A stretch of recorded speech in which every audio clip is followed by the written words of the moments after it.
Olá pessoal, estamos de volta. Hoje vamos comentar mais algumas questões específicas para o cargo de agente comunitário. Então, vamos lá. Questão 26 é uma questão que trata do Sistema Único de Saúde, a Lei 8080. Vamos ler a questão. Ela trata, do artigo 7º. O artigo 7º diz: as ações e serviços públicos de saúde e os serviços privados contratados ou conveniados que integram o Sistema Único de Saúde são desenvolvidos de acordo com as diretrizes previstas no artigo 198 da Constituição Federal, com base nos itens do artigo 7º da Lei 8080. Assinale as assertivas com verdadeiro ou falso. Após a análise, marque a alternativa com a série correta. Item 1. Então aqui a gente já percebe que ele trouxe aqui alguns princípios, e diretrizes da Lei 8080, que se refere ao Sistema Único de Saúde. Item 1. Universalidade de acesso ao serviço de saúde em todos os níveis. Então isso aí, pessoal, é um princípio, do Sistema Único de Saúde, está lá no artigo 7º. Então esse item aqui é verdadeiro, viu? Esse item aqui é verdadeiro. A universalidade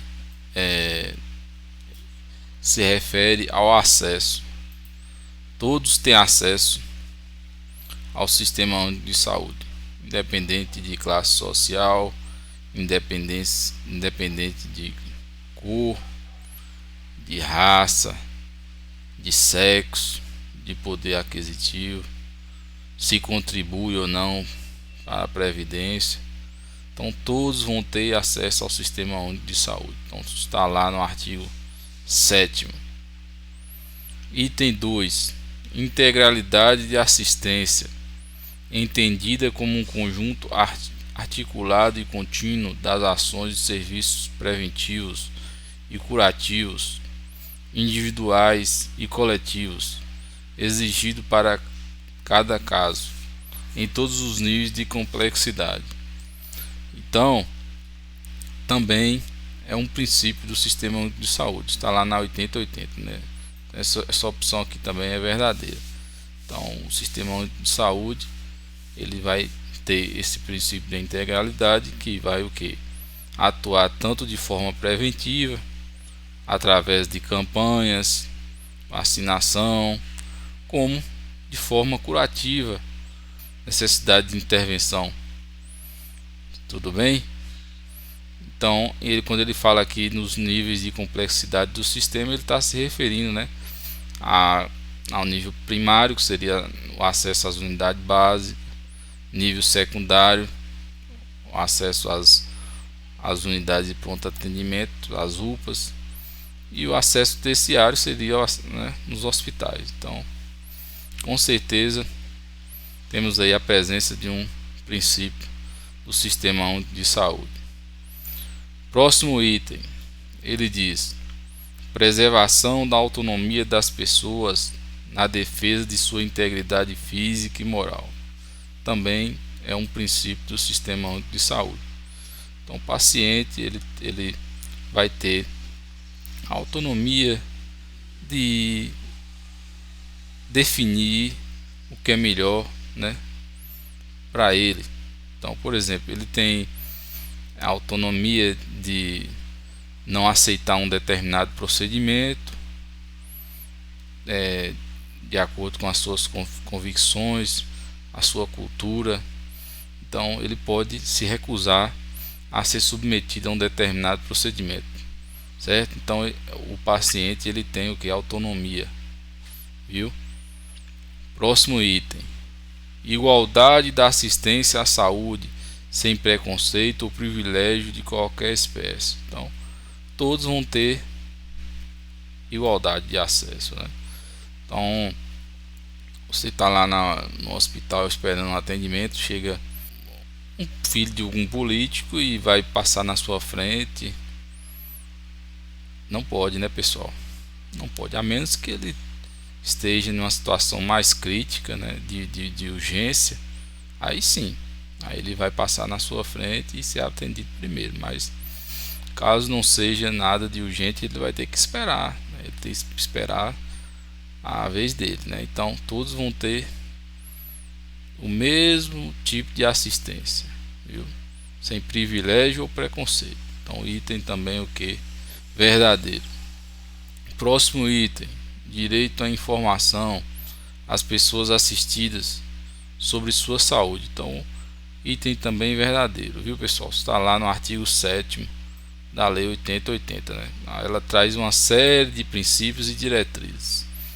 Então o paciente ele tem todo o direito de saber como é que está a sua saúde, né? Independente se é uma situação grave, o médico, profissional da área da saúde, ele vai ter o que, pessoal, que informar. Então vai ter que informar, né? Falar, olha, a situação é essa, e não pode esconder do paciente, né? E nem da família.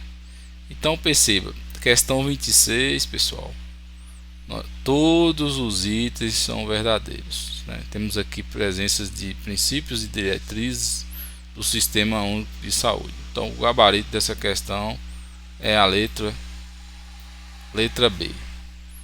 Tudo bem? Então vamos seguindo.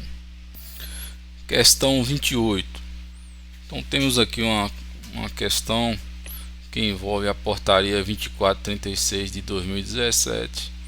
Ela trata da Política Nacional de Atenção Básica, né? Então, ele cita aqui um artigo 8º. Então vamos ler essa questão aí. Com base à portaria 2436 de 2017, que aprova a Política Nacional de Atenção Básica, estabelecendo a revisão de diretrizes para a organização da atenção básica no âmbito do Sistema Único de Saúde, institui no seu artigo 8º, diz: compete ao Ministério da Saúde a gestão das ações de atenção básica no âmbito da União, sendo responsabilidade da União. Então, o artigo 8º dessa portaria trata de responsabilidade de quem, pessoal? Da União, né? Então, é um artigo que fala o que? Da responsabilidade da União. A União é um ente federado nacional, né, pessoal? Um ente nacional federal, onde o Ministério da Saúde está vinculado. Então, é representado pela figura do presidente. Então, vamos ver aí, vamos ler esses itens para ver se quais são as responsabilidades aí da União. Item 1: garantir fontes de recursos federais para compor o financiamento da atenção básica. Perceba, pessoal, ó, a palavrinha aqui, ó, federal. Garantir fonte de recursos federal, ó, federal. União Federal. Então, realmente a União ela vai ter o que? Garantir fonte de recurso federal para compor o financiamento da atenção básica. Então é isso aí, viu? Porque, por exemplo, se ele tivesse perguntado aqui, são competências do Estado, aí garantir fontes de recursos a nível federal, tá falso, né? Teria que ser garantir fontes de recursos, né, a nível estadual, né? Então essa resolução ela traz essas competências aqui dos entes federados. Então é importante que você baixe aí pelo Google essa portaria e dê uma lida em cada artigo, certo? Vamos para o item 2. Compete, né, à União destinar recurso federal, tá vendo novamente? Sempre federal. Então, federal, para compor o financiamento tripartite da atenção básica, de modo mensal, regular e automático, prevendo, entre outras formas, o repasse fundo a fundo para o custeio e investimento das ações e serviços. Então, esse item também está lá, né, no artigo 8º dessa portaria. Então, a União, né, ele vai o que? Vai dar sua contrapartida juntamente para financiar a atenção básica de forma tripartite. Tripartite aqui ele está se referindo aos estados e municípios, né? Então a União ele vai ter que destinar um recurso para compor esse financiamento tripartite, viu? Então esse item aí também é o que? Verdadeiro. Item 3. Prestar apoio integrado aos gestores dos estados, do DF e do município no processo de qualificação e de consolidação da atenção básica. O item 3 também é um item verdadeiro. Então perceba, a União vai fazer o que? Ele vai estar orientando os estados, apoiando os estados, DF, município no processo de qualificação e consolidação da atenção básica. Então todos os 3 itens estão o que, pessoal? Verdadeiros, viu? Todos os itens aí estão verdadeiros, certo? É importante, eu volto a lembrar aos senhores e senhoras para o que, pessoal? Baixar a portaria e dar uma lida, viu? Tem que ler a letra da lei, porque as bancas elas vão colocar a letra da lei. Elas vão colocar a letra da lei. O que vai mudar aqui, às vezes, que ela vai falar compete ao Ministério da Saúde no âmbito da União, né? Aí de repente ele vai colocar compete à Secretaria Estadual no âmbito do Estado, compete à Secretaria Municipal no âmbito do município, e lá nessa portaria vai ter o que? As competências de cada ente federado. Então é importante baixar e ler com atenção. Vamos seguindo. Questão 31. Então eu já adianto que essa questão 31 ela traz informações que estão presentes na portaria 2488 de 2011, a portaria que trata da Política Nacional de Atenção Básica. Então vamos dar uma lida aqui no enunciado. O Programa de Saúde da Família é a estratégia definida pelo Ministério da Saúde para oferecer uma atenção básica mais resolutiva e humanizada no país. Então ele pegou isso aqui de algum site, né? Tá um pouco ilegível. A prova foi encaminhada pelos concurseiros, mas vamos ler aqui os itens. Item 1. Cada equipe de saúde da família, né? Equipe de saúde da família é responsável pelo acompanhamento de cerca de 2.000 famílias num território definido dentro da área de abrangência da unidade básica a que pertence. Então ele está falando que a equipe de saúde da família é responsável por cerca de 2.000 famílias. Bem, essa informação que ele trouxe aqui é uma informação incorreta. A portaria 248 de 2011 ela diz que cada equipe saúde da família, né? Equipe da saúde da família, ela vai ser responsável por no máximo 4.000 pessoas. Então a equipe saúde da família vai ser responsável por no máximo 4.000 pessoas. Não é família, viu? É pessoas. Então o número está errado.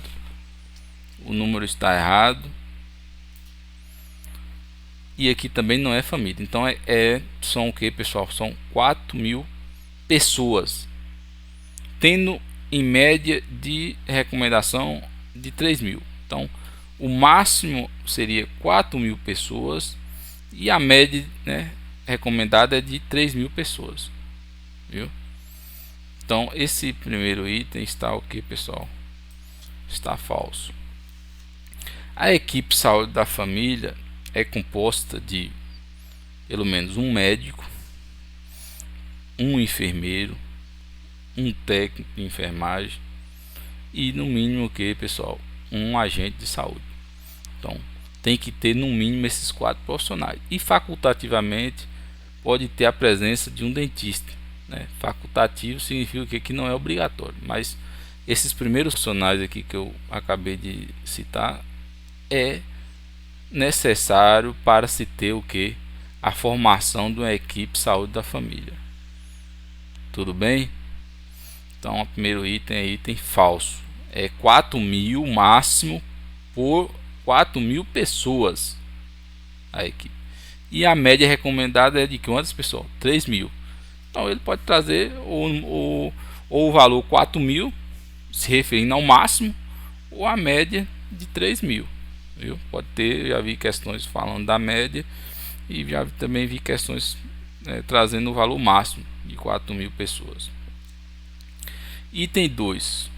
Cada unidade básica pode conter até 15 equipes de saúde da família. Lá na portaria a gente vai ter a presença de, onde ele descreve que aqui, na verdade, não é unidade básica, é NASF. Então, o NASF pode ter até 15 equipes de saúde da família.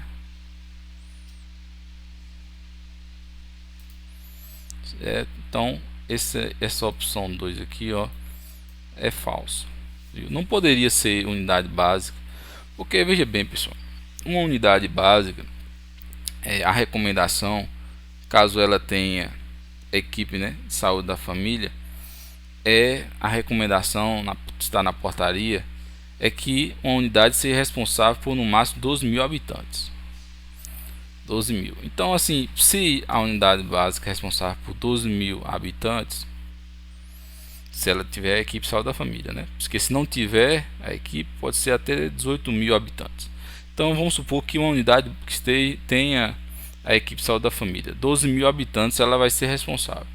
Então, em 12.000 habitantes, a gente levar em consideração que o valor máximo que cada equipe, né, seja responsável é 4.000 pessoas. Então, uma unidade básica, ela teria que no máximo 3 equipes, né? Então, 3 vezes 4.000 dá 12.000. Né? Então, esse valor 15 equipes aqui é um valor, né, muito alto. Né? Não teria como uma unidade básica ter. Ela pode ter 3 equipes, 4 equipes, 5 equipes. Né? Pode ter 6 equipes. Agora, 15 equipes aqui também já é muito. Viu? Então, o erro aqui foi falar que a unidade básica ela pode ter 15 equipes. Não, ela pode ter.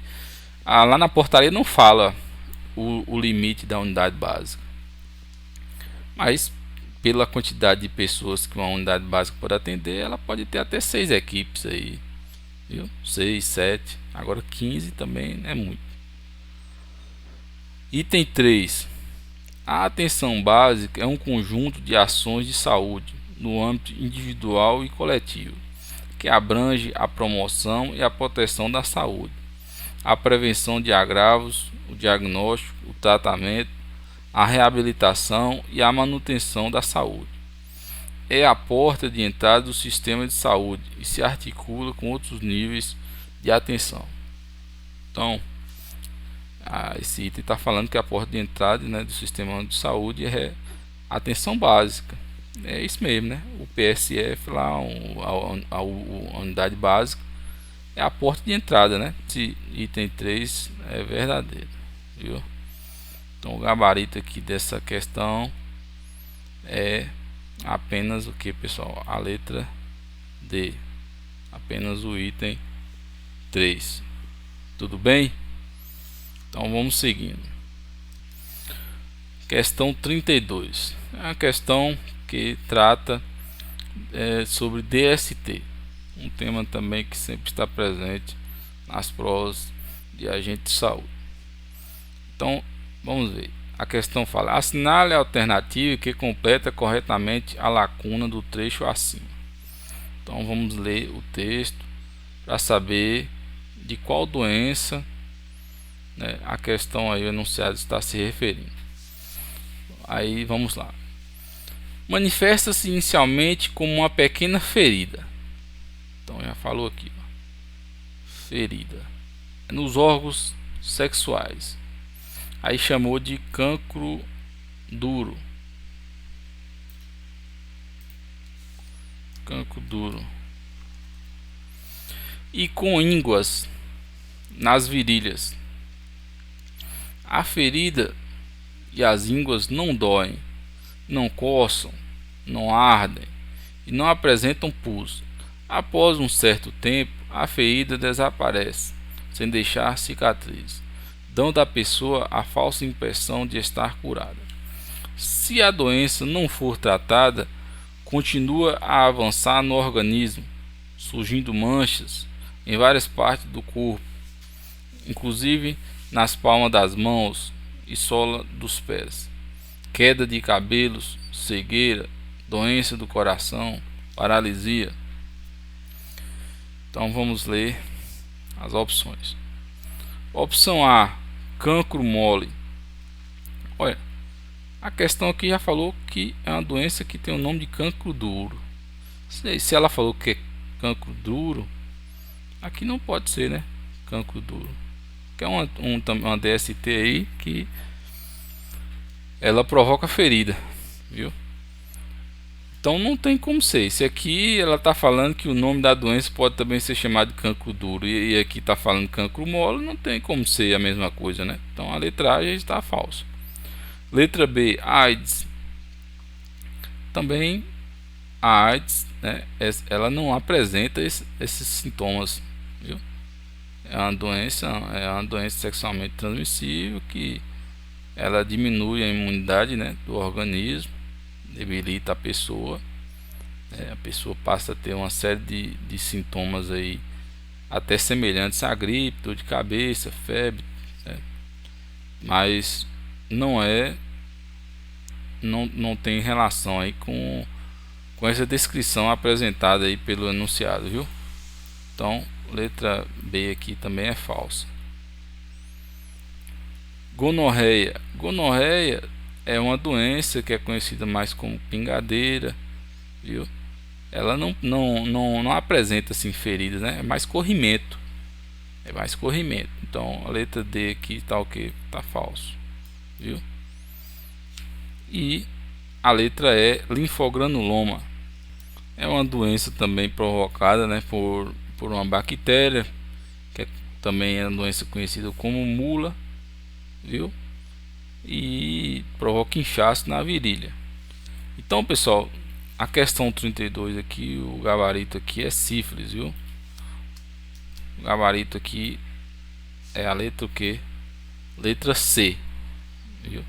Então, a sífilis é conhecida como cancro duro e provoca pequenas feridas aí nos órgãos genitais e esse inchaço aí, a íngua na virilha. Um gabarito letra C. Vamos seguindo. Questão 33. A infecção por dengue pode ser assintomática, leve ou causar doença grave, levando à morte. Normalmente, a primeira manifestação da dengue é a febre, né, que é alta, de 39 a 40 graus. De início abrupto, rápido, né, que geralmente dura de 2 a 7 dias, acompanhada de dor de cabeça, dores no corpo e articulações, prostração, fraqueza, dor atrás dos olhos, erupção e coceira na pele. E a questão então pergunta: analise as afirmativas como prevenir a dengue. Então ele vai relatar aqui alguns itens sobre forma de prevenção da dengue. Então vamos ver aí quais são os itens que são verdadeiros, viu? Item 1. Uma forma de prevenção é acabar com o mosquito, mantendo o domicílio sempre limpo, eliminando os possíveis criadouros. Então é isso mesmo, né? Não deixar vasilhas, né, a céu aberto ali para acumular água da chuva. Então tem que ter essa atenção. Então o item 1 aí está de acordo com uma forma de prevenção para a dengue. Item 2. Roupas que minimizam a exposição da pele durante o dia, quando os mosquitos são mais ativos, proporcionam alguma proteção às picadas e podem ser adotadas principalmente durante surtos. Então ele está falando o que, pessoal? Usar calça, usar camisa longa, proteger a pele, né, do contato com os mosquitos.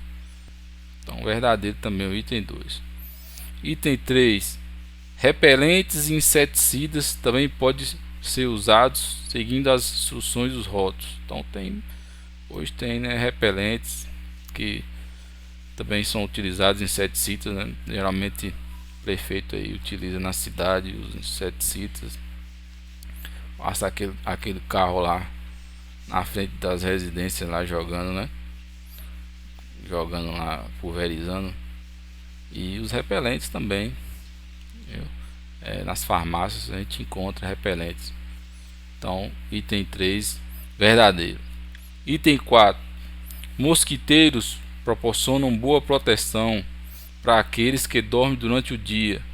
Por exemplo, bebês, pessoas acamadas, trabalhadores noturnos. Então, item 4 aqui também verdadeiro, viu? Então são medidas de prevenção aí que podem ser adotadas para evitar os problemas com a dengue. Questão 33, gabarito é a letra A. Todos os itens aqui são formas de prevenção. Vamos seguindo. Questão 35. A questão está um pouco ilegível, mas vamos tentar ler.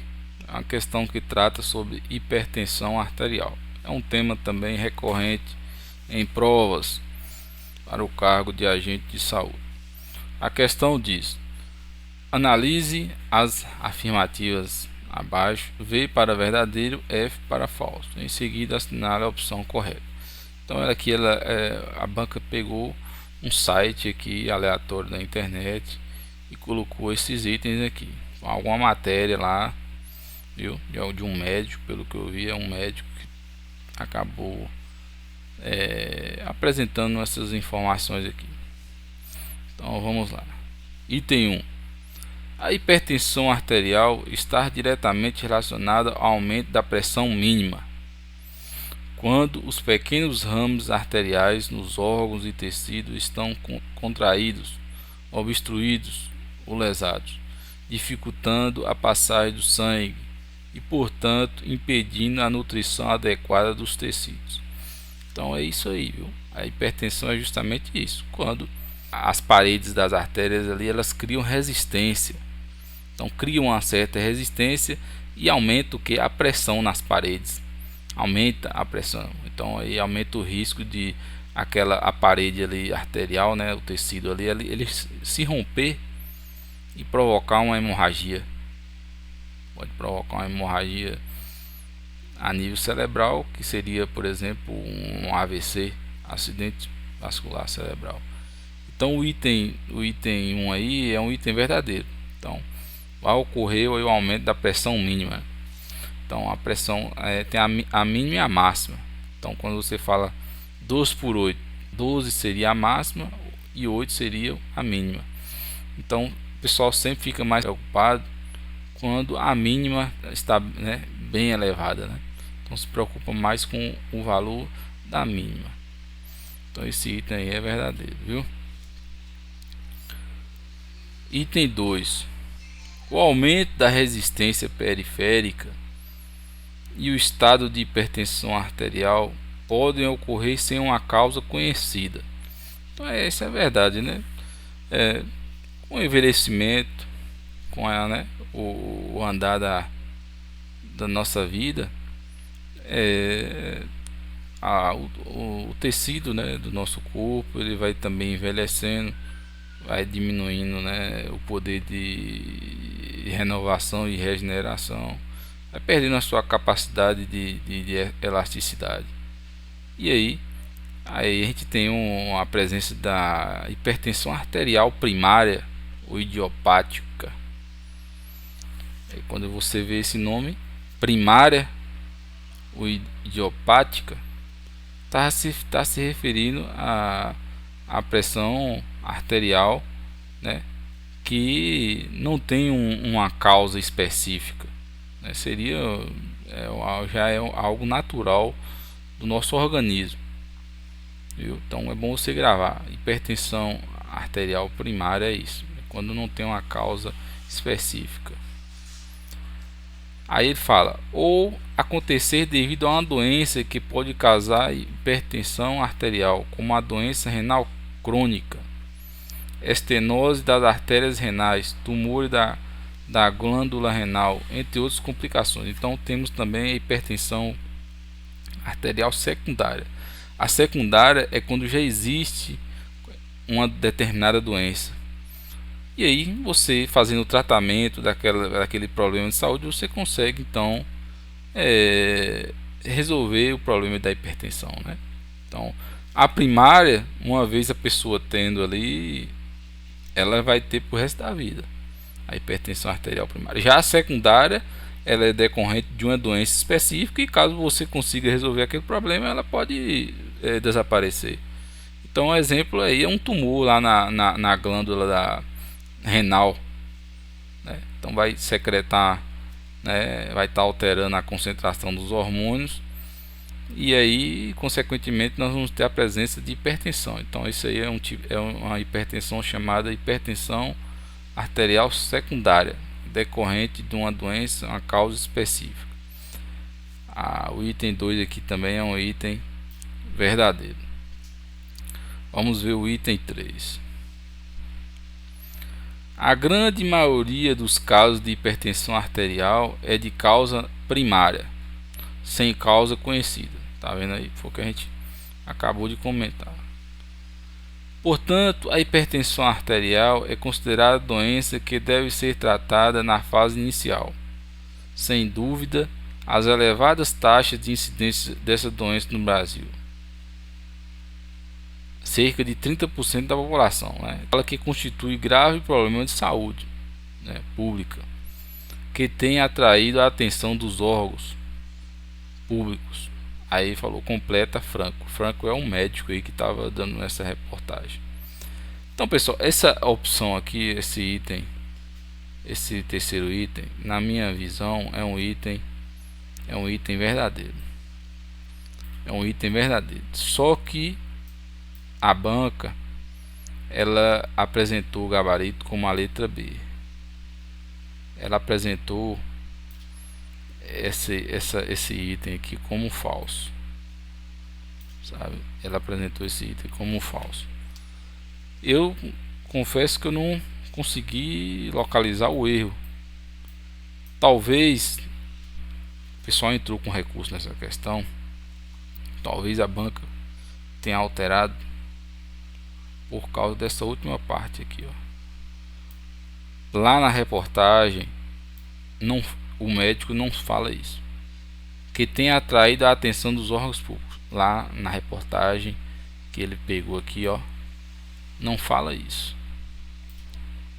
Então eu acredito que eles alteraram o gabarito porque o pessoal entrou lá com recurso, né, questionando isso, que o médico não falou isso aqui, ó, essa última parte aqui não está lá na reportagem. Então talvez tenha sido isso aí o motivo deles terem alterado o gabarito. Então assim é uma questão, infelizmente, né, ele pegou da página da internet, né, poderia ter retirado lá de algum documento do Ministério da Saúde, ficaria mais fácil, né, para a gente compreender. Mas infelizmente esse tipo de situação de vez em quando aparece nas provas. Tudo bem? Então vamos para a próxima questão.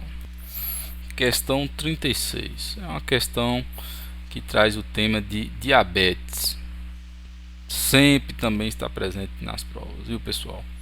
A questão sobre diabetes, é bom você fazer um resumo sobre os tipos de diabetes, porque, como eu disse, não cai em prova, despenca nas provas da área de saúde. Então vamos ler essa questão aí, viu? Tá um pouco ilegível essa prova que eu recebi, então assim não tem muito o que fazer, a prova tá ilegível mesmo. Vamos lá. Associe as duas colunas e em seguida assinale a opção que apresenta a sequência correta. Item 1, diabetes tipo 1. Item 2, diabetes tipo 2. Item 3, diabetes gestacional. Item 4, pré-diabetes. Olha aqui, a mais simples de você identificar aqui nos itens é a diabetes gestacional. Já vai estar falando, né? Alguma coisa relacionada à gestação. Então você já lê aqui, ó, você não sabe, eu não li, não estudei esse assunto, mas ó, vai pela lógica. Diabetes gestacional é uma diabetes que ocorre durante a gestação. A pessoa vai ter durante a gestação e depois normaliza. Então você vai ler os itens e vai ver o item que fala sobre gestação. Então vamos ler. Qual é o item que fala sobre gestação? Olha aqui, é um tipo, item 2. É um tipo de diabetes que acomete apenas durante a gestação e que está relacionado com a produção pela placenta de outros hormônios que bloqueiam a ação da insulina. Então aqui, ó, esse item já está falando de gestação. Então esse item só pode ser diabetes gestacional. Viu? Aí agora você vai lá na sequência, ó, o segundo é 3. Então o segundo é 3. Então só pode ser ou a letra A ou a letra E, né? Só pode ser ou a letra A ou a letra E. Então esse tipo de questão você tem que responder assim. Você vai olhando, a que você tem certeza, vai lá e dá uma olhada lá nas alternativas. De repente você já consegue matar a questão sem precisar responder todos os itens. Tudo bem? Vamos ver aqui o primeiro item. Acontece quando o nível de açúcar no sangue está aumentado, mas ainda não é suficiente para fazer o diagnóstico de diabetes. Ora, se o nível de açúcar está aumentado, mas ainda não é suficiente para o diagnóstico de diabetes, só pode ser o que? Pré-diabetes. Não é diabetes porque ele bem falou que não é suficiente para o diagnóstico de diabetes. Se ainda não é diabetes, é o que, pessoal?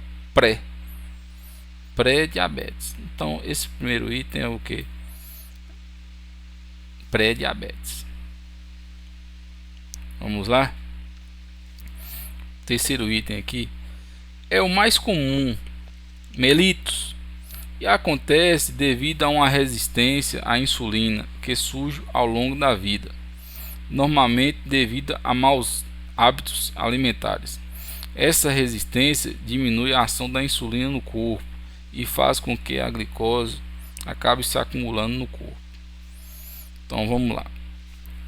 Como é que essa questão da insulina, da diabetes funciona? Então assim, pessoal, a insulina ela é um hormônio que ela é produzida pelo pâncreas. O pâncreas secreta a insulina e a insulina vai né, para a corrente sanguínea. Então a função da insulina é justamente, vou falar numa linguagem mais popular, é se ligar à glicose, ao açúcar, né? Ela se liga ao açúcar e vai pegar esse açúcar e levar para dentro da célula, né? A glicose ela tem que ir para dentro da célula, para dentro do tecido. Ela não pode ficar circulando em altas concentrações na corrente sanguínea, no sangue. Então a insulina ela é um facilitador para pegar então a glicose que está no sangue e levar para dentro do tecido. Ponto.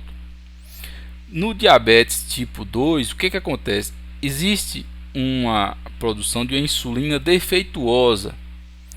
Então a insulina, né, é uma produção às vezes defeituosa ou então uma diminuição na produção da insulina pelo pâncreas. Então pode ocorrer esses dois problemas. E aí o que acontece? A insulina não vai conseguir levar essa glicose para dentro do tecido. E aí começa a acumular no sangue. E aí então a gente tem a presença da diabetes tipo 2.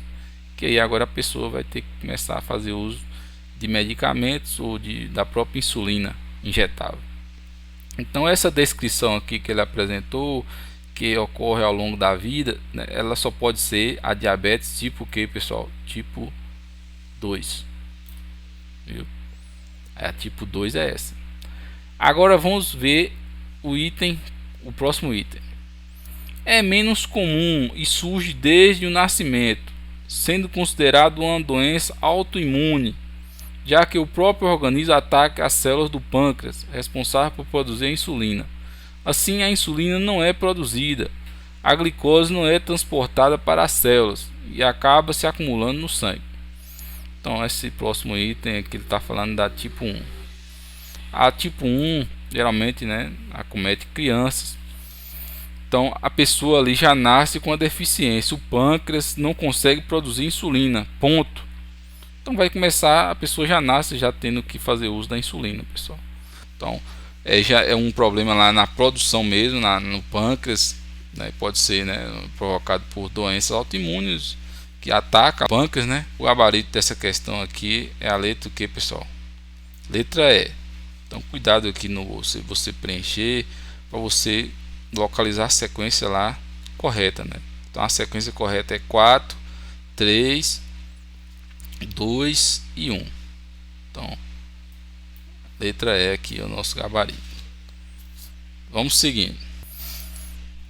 Essa próxima questão ela traz considerações sobre o decreto 7508. Então vamos ler essa questão aí. Com base no decreto 7508/2011, regulamenta a lei 8080, que dispõe sobre a organização do Sistema Único de Saúde, o planejamento da saúde, a assistência à saúde e a articulação interfederativa e da outras providências, institui no seu artigo 5º, aí fala: para ser instituído, a região de saúde deve conter no mínimo. Então ele quer saber o que está dizendo o artigo 5º, ó. O que está dizendo o artigo 5º? Tem que ler, né, pessoal? Tem que baixar lá esse decreto aqui, ó, e ler os artigos, viu? Tem que dar uma lida. Esse tipo de questão aqui, ó, você circula logo não, ó. Ele quer que não é necessário para se formar a região de saúde. Então, para você formar uma região de saúde, tem que ter alguns requisitos, tem que ter alguns serviços. Então, o primeiro que deve ter para se formar a região, atenção primária, tem que ter? Tem. Urgência e emergência, tem que ter. Atenção psicossocial, também. Atenção ambulatorial especializado e hospitalar, também. Então, a única opção aqui que não está presente lá no artigo 5º é a letra E, atenção terciária. Então, não precisa desse tipo de serviço aqui para se formar uma região de saúde, viu? Então, e o que é uma região de saúde? Uma região de saúde é quando alguns municípios se associam para organizar alguns tipos de serviços que não é possível desenvolver a nível local. Por exemplo, uma policlínica. Então, se reúne ali vários municípios e se cria uma policlínica. E aí cada município vai dar a sua contrapartida, vai dar a sua contribuição financeira para manter aquela policlínica, com alguns serviços que seria inviável manter nos municípios pequenos, né? Então a ressonância magnética, serviço de ressonância, para você manter um serviço desse precisa de profissionais, né, qualificados, estrutura, e aí então é inviável o custo para manter esse serviço a nível local. Então aí os municípios se associam e aí desenvolve então uma policlínica, e aí todos vão participar e contribuir financeiramente para manter aquele serviço, e aí cada um vai ter sua cota lá mensal para enviar os pacientes, né, de cada cidade. Tudo bem?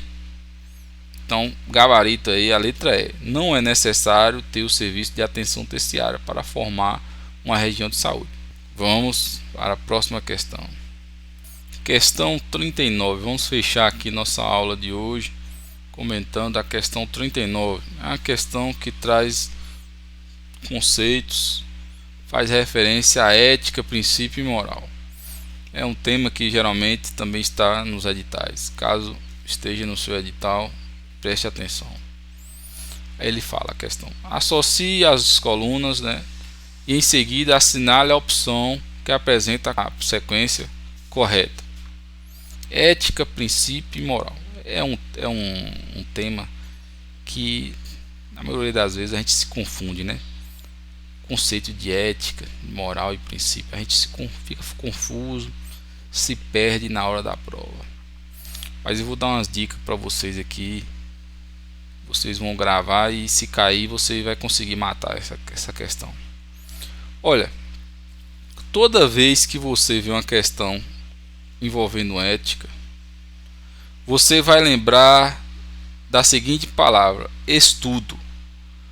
Ética é o estudo sobre a moral. Quem estuda é a ética. Então, você vê algum item falando de estudo sobre isso, desenvolvimento de teoria, você vai associar a ética. Então, já é o primeiro passo para você desenrolar esse tipo de questão. Então, vamos lá, vamos ver dos itens aí, onde é que tem falando de estudo sobre moral, desenvolvimento de teoria. Aqui, ó. O segundo item aqui, ó. O segundo item. Estudo sobre as bases da moral. Desenvolve teorias sobre o desenvolvimento do comportamento humano. É a construção dos valores compartilhados socialmente, de forma que orientam as ações. Não se preocupe com o resto da oração. Só você se preocupe com isso aqui, ó. Estudo. Quem estuda, pessoal, quem estuda é a ética. A moral não estuda, não. Quem estuda é a ética. Quem desenvolve teorias é a ética. Então você vai gravar essas palavrinhas: estudo sobre moral, desenvolvimento de teorias sobre o comportamento humano. Só pode ser o quem, pessoal? Ética. Vou dar um exemplo de ética para vocês aqui. Ética significa respeitar as leis. Você considera uma pessoa ética? Se você respeita as leis, você é uma pessoa ética. Você furou ali um sinal de trânsito, faltando com a ética. É uma lei, você está infringindo uma lei. Procurar agir com a justiça. Isso tem relação com a ética. Então, ética é isso, seguir as leis. Você está seguindo as leis, você está sendo ético. Tudo bem? Agora vamos comentar sobre moral. Moral tem relação com os hábitos e costumes de uma determinada sociedade, de acordo com a cultura local. Moral é isso. Vou dar um exemplo aqui de uma situação que é moral lá no Oriente Médio. Tem vários países lá no Oriente Médio que quando a mulher comete adultério, eles fazem o quê? Eles apedrejam a mulher. É um comportamento deles. Na visão deles, é um comportamento moral. É um comportamento moral. Então, a moral tem relação com o que, pessoal? Com os hábitos e costumes de uma determinada sociedade. Agora eu pergunto para vocês, é um comportamento moral, é o costume deles. Agora, aquilo que eles estão fazendo é algo ético? Na nossa visão, não. Né? Na nossa visão, não. Ele tá infringindo as leis, né? Os direitos humanos, os direitos individuais. Então, perceba aí essa diferença entre ética e moral, viu? Então, vamos ler aqui o terceiro item. Tem como característica fundamental atuar como uma norma que orienta os comportamentos humanos, ainda que se pressuponha a liberdade dos indivíduos e a impossibilidade de prever todas as ações. Vai desenvolver valores nos quais as ações devem estar submetidas. Então aqui esse conceito aqui ele tem mais relação com moral, sabe? É um conceito que não deixa claro. Ele poderia ter falado de cultura aqui, ficaria mais claro ainda. Mas se você de repente falar, eu não sei, eu consegui acertar aqui a opção, consegui localizar o que é ética. O item 2 é ética. Você vai lá nas alternativas e dá uma olhada. De repente você já consegue matar a questão sem precisar responder os outros itens. Então o item 2 é um, né? Aí você vai lá, ó. Ó. Ó aqui. Você sabendo aí o que é ética, você já conseguiria o que, pessoal? Já conseguiria responder a questão, ó. Só pode ser a letra C. Então, aqui, finalizando, aqui seria referência à moral, viu? O item 1 aqui, ele diz: corresponde a um conjunto de normas ou padrões a serem seguidos por uma pessoa ou por uma instituição. Isso aqui tem relação com princípios. Tem relação com princípios, viu? Para você identificar princípio, ó, ele fala aqui, ó, conjunto de normas, ó, e padrões. Então você vai levar isso aqui, ó, normas, conjunto de normas e padrões que devem ser seguidos por pessoas e instituições, ó. Tá vendo aqui, instituições? Isso aqui dá uma segurança para a gente, né, saber que está falando de princípios, né? Nas instituições públicas, né, ou privadas, nas empresas, nos órgãos, tem o que? As normas e padrões que devem ser seguidos. Então, toda vez que você tem normas e padrões a serem seguidos, nós estamos falando de princípio, viu? Então aqui o gabarito é 2, 1 e 3. Então a sequência aqui é 2, 1 e 3. O gabarito é a letra C. Então, pessoal, vamos ficando por aqui. Espero que vocês tenham gostado. E em breve nós vamos estar trazendo mais algumas questões. Um forte abraço e até a próxima.